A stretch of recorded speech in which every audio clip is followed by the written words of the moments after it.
मैं तुम्हें एक सिंपल सा सवाल पूछने वाला हूँ और इस बार प्लीज ऑनेस्टली आंसर देना। अगर मैं तुम्हें बोलूँ कि सिर्फ आप 100 रुपीज में इन्वेस्टमेंट स्टार्ट कर सकते हो तो तुम क्या करोगे? तुम हंसोगे, तुम अवॉइड करोगे और तुम वीडियो भी स्किप कर सकते हो। क्योंकि ज्यादातर लोग क्या सोचते हैं, 100 रुपीज में इन्वेस्टमेंट ये तो इम्पॉसिबल है। 1000 या 10,000, 50,000, 1 लाख जब होगा हम इन्वेस्ट करेंगे। और ये है मिडिल क्लास की सबसे बड़ी गलती। क्योंकि प्रॉब्लम पैसा कम होने की नहीं है, प्रॉब्लम है स्टार्ट ना करने की। चलो एक स्टोरी सुनो। एक गांव में एक लड़का था, अमन। अमन हर महीने अपने सेविंग अकाउंट में 5,000 सेव करता था, लेकिन इन्वेस्ट नहीं करता था क्योंकि उसको लगता था अमाउंट बहुत छोटा है, बाद में इन्वेस्ट करूंगा। 5 साल बाद उसके पास सेविंग थी 3 लाख रुपीज, पर investment zero, growth zero, return zero. पर उसका दोस्त रोहित, उसने 100 रुपीज से स्टार्ट किया इन्वेस्टमेंट, सिर्फ 100 रुपीज में, और उसने हैबिट बना ली।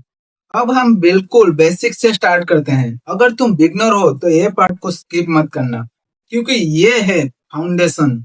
इन्वेस्टमेंट का मतलब क्या होता है? अपने पैसों को किसी ऐसी जगह लगाए जहां पैसा बढ़े, ना कि कमे।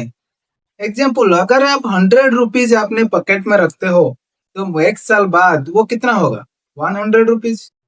लेकिन अगर तुम वो 100 रुपीज इन्वेस्ट करते हो तो 1 साल बाद 110, 120 या 150 बन सकता है। यहाँ एक इम्पोर्टेंट कॉन्सेप्ट आता है, कंपाउंड इंटरेस्ट। इसको ध्यान से समझना, क्योंकि कंपाउंड इंटरेस्ट का मतलब होता है इंटरेस्ट पे भी इंटरेस्ट मिलना। एग्जाम्पल, डे वन 100 रुपीज, लेकिन one simple day one 100 rupees, year and में 110 बन जाएगा।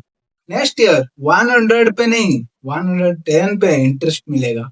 ये मैजिक है, जो लोग समझ लेते हैं वो लॉन्ग टर्म में रिच बन जाते हैं। अब सबसे इम्पोर्टेंट सवाल, 100 रुपीज से कैसे स्टार्ट करें इन्वेस्टमेंट? स्टेप बाय स्टेप समझते हैं। स्टेप वन, आप चूज करो। इंडिया में बिगनर के लिए बेस्ट ऐप है ग्रो और जीरोधा कॉइन। अब तुम पूछोगे ये ऐप क्यों? Simple, easy interface, customer friendly, और इसमें आप 100 रुपीज से स्टार्ट कर सकते हो। स्टेप टू, केवाईसी कंप्लीट करो, आधार कार्ड, पैन कार्ड और बैंक अकाउंट से। बस 10 से 15 मिनट का काम है। Step three, mutual fund choose करो। अब यहाँ दिक्कत आती है, कौन सा फंड चूज करें? मैं एक सिंपल सा रूल देता हूँ, अगर आप बिगनर हो तो इंडेक्स फंड चूज करो। अब आपके मन में आ रहा होगा, पर क्यों?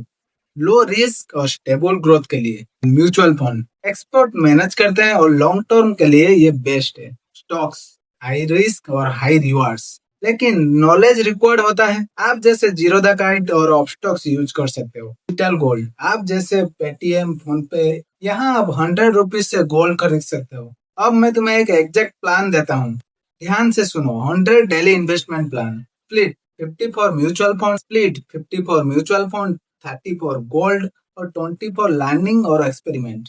पर ये क्यों? सेफ्टी, ग्रोथ और लर्निंग के लिए। Tax plus reality check. अब रियलिटी सुनो, 90% लोग फेल क्यों होते हैं?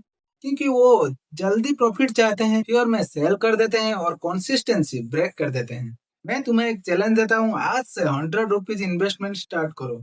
अमाउंट छोटा है पर डिसीजन बड़ा है। तो कमेंट करो स्टार्टेड, और मैं तुम्हें पर्सनली गाइड करते रहूंगा। चैनल को सब्सक्राइब करो। फाइनेंशियल नॉलेज में जीनियस बनना चाहते हो तो। धन्यवाद।